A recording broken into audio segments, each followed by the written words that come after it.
2024-25 মৌসুমের UEFA Nations লিগের প্রথম দিন স্মরণীয় হয়ে থাকলেও গোটা ফুটবল জগতের সমর্থকদের কাছে হয়তো নির্দিষ্টভাবে বলতে গেলে পর্তুগালের ক্রিস্টিয়ানো রোনাল্ডো এবং স্যান ম্যারিনো ফুটবল টিমের কাছে।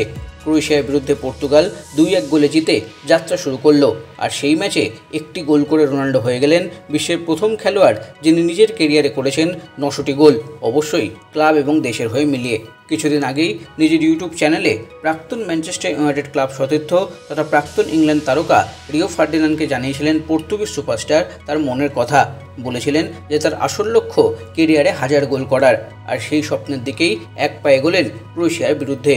1238টি ম্যাচ খেলে এই মাইল ফলক ছুঁলেন রোনাল্ডো, এবং গোলটির পর ঘোড়া দর্শকদের সামনে লিসবন স্টেডিয়ামে তিনি ভাবুক হয়ে গেছিলেন। আর্জেন্টাইন তারকা লিওনেল মেসি আছেন দ্বিতীয় স্থানে, বর্তমানে 859টি গোল নিয়ে। কিন্তু রোনাল্ডোর পাশাপাশি স্যান ম্যারিনো ফুটবল সমর্থকেরাও এক ইতিহাসের সাক্ষী থাকলো। বিশ্বের সবথেকে নিম্ন ফিফা র্যাঙ্কের দল দীর্ঘ 20 বছর পর কোনো ম্যাচ জিতল, এবং সেই জয়টি আসে গ্রুপ ডিতে লিচটেনস্টাইনের বিরুদ্ধে 1-0 গোলে। এটি তাদের প্রথম কোনো প্রতিযোগিতামূলক জয়।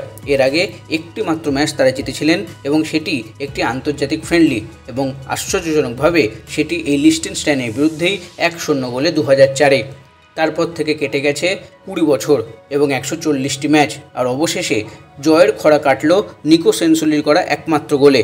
কিন্তু আশ্চর্যজনকভাবে সেই সময় রোনাল্ডোর কেরিয়ার গোল সংখ্যা ছিল শুধু 9, আর আজ 900। তাই রোনাল্ডো আদৌ 1000 গোল করতে পারেন কিনা, কিংবা স্যান ম্যারিনো আরও এরম চমকপ্রদ জয়লাভ করতে পারে কিনা, তা শুধু সময়ই বলবে। কিন্তু এইসব মুহূর্তের সাক্ষী থাকার জন্যই যে ফুটবল সমর্থকেরা মুখিয়ে থাকেন তাতে কোনো সন্দেহ নেই।